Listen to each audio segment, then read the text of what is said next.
Vote cast করেছে, গণনার সময় সম্পূর্ণ আইন বহির্ভূতভাবে সেখানে আরেকজন গিয়ে ঢুকে তারা ভোট গণনা করেছে, যেটা আমরা মনে করি যেটা কোনোভাবেই গ্রহণযোগ্য হতে পারে না। তো এইভাবে বেশ অনেকগুলি আসন থেকেই আমাদের পোলিং এজেন্টদেরকে বের করে দিয়ে অথবা পোলিং এজেন্টদেরকে তাদের স্বাক্ষর ছাড়াই একতরফাভাবে ওনারা ফলাফল প্রকাশ করেছেন। দ্বিতীয় হলো যেই ফলাফলগুলি প্রকাশ করেছেন তার মধ্যে অনেকগুলোর মধ্যেই স্বাক্ষর নেওয়ার পরে গিয়ে ওনারা ট্যাম্পারিং করেছেন, এবং ট্যাম্পারিং যেই ফলাফলগুলিতে করেছেন, যেই শিটগুলিতে করেছেন, দেখা গেছে সবগুলো শিটে একটা জায়গাতেই ট্যাম্পারিং, একটা প্রার্থীর ভোটের মধ্যেই সেখানে ওভার রাইটিং, সেখানে কেটে সংখ্যা একটা জায়গায় আরেকটা বসানো হয়েছে, একটার উপর দিয়ে আরেকটা সংখ্যা লেখা হয়েছে। এই সবগুলি ঘটনা একজন প্রার্থীর ক্ষেত্রেই ঘটেছে, অন্য প্রার্থীদের ভোটের সংখ্যার মধ্যে এই ধরনের কোনো শিটের মধ্যে নেই। এটা হলো দ্বিতীয় কষ্ট। এতে প্রমাণ হয় যে পরিকল্পিতভাবে ভোট গণনার শেষে একজন প্রার্থীর ভোট বেশি দেখানোর জন্য সেখানে পরবর্তীতে সেটাকে ওভার রাইটিং করে ওটাকে বৃদ্ধি করে দেখানো হয়েছে। তৃতীয় অভিযোগ হলো যে নির্বাচন কমিশন যে ব্যালট পেপার দিয়েছে সেই ব্যালট পেপারে মানে 9 জন প্রার্থী হওয়ার কারণে দুইটা কলামে, একটা কলামে 5টা রোতে 5 জন, আর একটা কলামে 4টা রোতে 4 জন। তো স্বাভাবিকভাবে প্রথম কলামের যে লাস্ট রোটার বিপরীত দিকে দ্বিতীয় কলামের সেই রোটা খালি। তো খালি থাকার কারণে এটাকে লাস্ট কলামের যে বাম দিকের যে রোটা ওইটার বরাবর একটা ঘর বলে মনে হয়। একটা ঘর বলে মনে হওয়াতে গণভোটের মধ্যে যেরকম হ্যাঁ না বাম পাশে লেখা ছিল, সিল মারার জায়গা ডান পাশে ছিল খালি জায়গায়।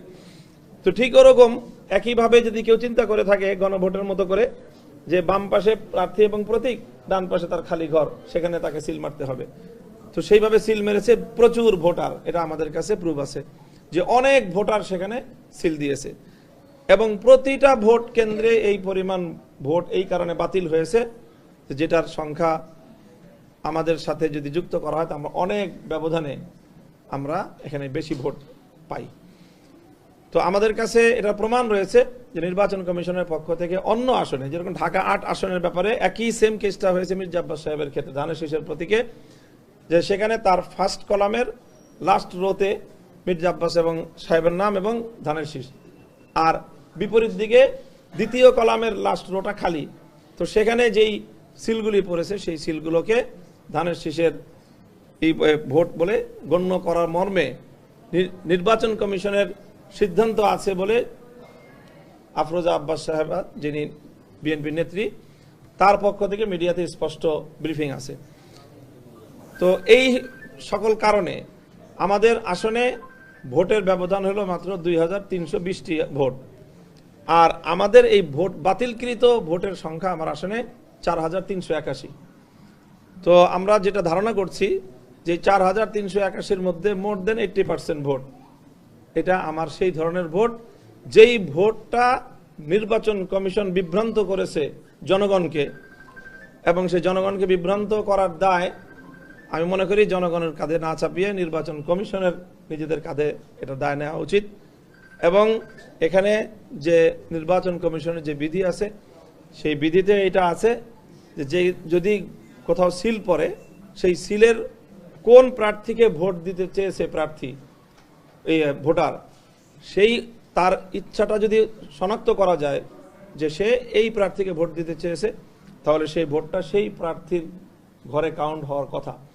এই বিবেচনায় আমি মনে করি যে আমার এই জাতীয় ভোট যেগুলো বাতিল করা হয়েছে সেগুলো আবার রিকাউন্ট করে সেগুলোকে যদি গণনা করা হয় তাহলে ভোটের যেই হিসাব সেই হিসাব থাকবে না। এখানে ওভার রাইটিং করে যেই পরিমাণ ভোট বাড়ানো হয়েছে সেটা এবং যেই পরিমাণ ব্যালট বাতিল করা হয়েছে এই দুটো যুক্ত করলে আমার ধারণা যে 5000 ভোটের ব্যবধান আমার পক্ষে হবে। তো এই হলো অবস্থা। কাজে এই অবস্থার প্রেক্ষিতে আমি তাৎক্ষণিক ওই দিন রাতেই এসে নির্বাচন কমিশনকে অবহিত করেছি, আমাদের এই যে রিটার্নিং কর্মকর্তাকে অবহিত করেছি, এবং ইসি সচিবের সাথে আমি কথা বলেছি, এবং সেটা ওনাদের সাথে কথা বলার পরে এখন আরও প্রুফ সহ যাবতীয় সকল কাগজপত্র ডকুমেন্ট সহ আমরা সেগুলো তাদের কাছে সাবমিট করলাম। এখন আমাদের পরিষ্কার কথা যে যেই ভোটাধিকার প্রতিষ্ঠা করার জন্য, জনগণের ভোটাধিকার সংরক্ষণ করার জন্য যে আমাদের সংগ্রাম, আমাদের যে আন্দোলন, সেই আন্দোলন এবং সংগ্রামকে সফল করতে হলে জনগণের ভোটাধিকারকে যদি সংরক্ষণ করতে হয়, তাহলে আমাদের এই আন্দোলন থেকে পিছিয়ে আসার কোনো সুযোগ নাই এবং যে কোনোভাবেই আমরা এই অধিকারটা প্রতিষ্ঠিত করেই ছাড়ব। ইসি তো কোনো সন্তোষজনক, হ্যাঁ হ্যাঁ,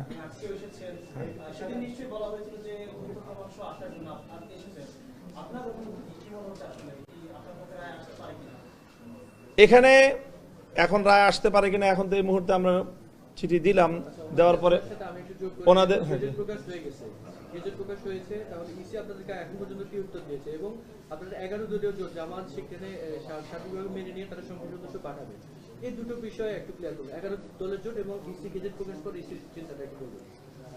ইসি তো গেজেট প্রকাশ করেছে ইসির মতো করে, আর আমরা আগেই আমাদের অভিযোগ দায়ের করেছি, অভিযোগ মৌখিকভাবে জানিয়েছি এবং আমাদের বক্তব্য দিয়েছি।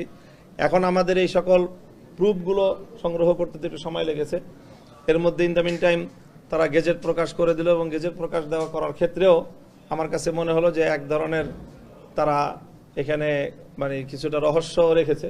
আমরা কালকে রাত্রে যোগাযোগ করেছি যে আপনারা কখন গেজেট প্রকাশ করতেছেন, তো ধারণা দিল যে রবিবারের আগে তো হওয়া সম্ভব না, কিন্তু মধ্যরাতে দেখা গেল যে গেজেট তারা প্রকাশ করে দিয়েছে। তো আমার কাছে মনে হচ্ছে এটার মধ্যেও যে এক ধরনের তাড়াহুড়ার করে মানে গেজেট প্রকাশ করলো। এরপরও আমরা আইনের প্রতি শ্রদ্ধাশীল থাকতে চাই এবং সেই জায়গা থেকে আমরা এখানে আমাদের অভিযোগপত্র রিটার্নভাবে দাখিল করলাম এবং যদি এখানে ওনারা এটা আমলে না নেন এবং এর যদি কোনো বিহিত নির্বাচন কমিশন না করে, কারণ আমরা তো যথাসময়ে নির্বাচন কমিশনের পক্ষ থেকে ফলাফল ঘোষণা করার অনেক আগেই আমি আমার অভিযোগ এখানে জানিয়েছি তাদেরকে। অভিযোগ জানানোর পরেও তারা যদি কোনো এটাকে আমলে না নেন, তাহলে সেই ক্ষেত্রে আমাদের কাছে দুটো রাস্তা খোলা থাকে, একটা হলো রাজপথ আর আদালত। তো আদালতে তো আরও পরের প্রশ্ন, কারণ এই গেজেট প্রকাশ করার প্রেক্ষিতে আরও কার্যক্রম হবে, আদালত খুলবে, তারপরে সেই আদালতের মাধ্যমে পরবর্তী যে পদক্ষেপ নেওয়ার।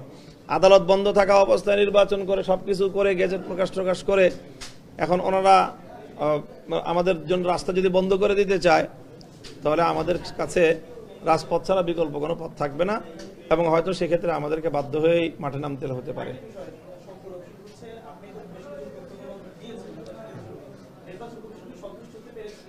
নির্বাচন কমিশন এই ক্ষেত্রে না, নির্বাচন কমিশন তাদের কোনো মন্তব্য আমাদের কাছে জানায়নি। নির্বাচন কমিশন বলতেছে যেটা আমার বিষয় না, এটা রিটার্নিং কর্মকর্তার সাথে কথা বলেন। রিটার্নিং কর্মকর্তা বলতেছে এটা আমাদের বিষয় না, এটা প্রিজাইডিং অফিসার যা বলবে আমরা তাই করব।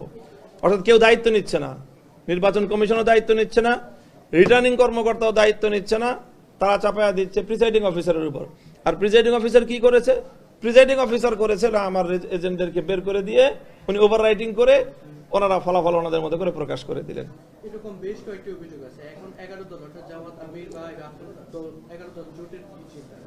আমাদের জোটের চিন্তা যেটা গতকালকে আমরা বলেছি,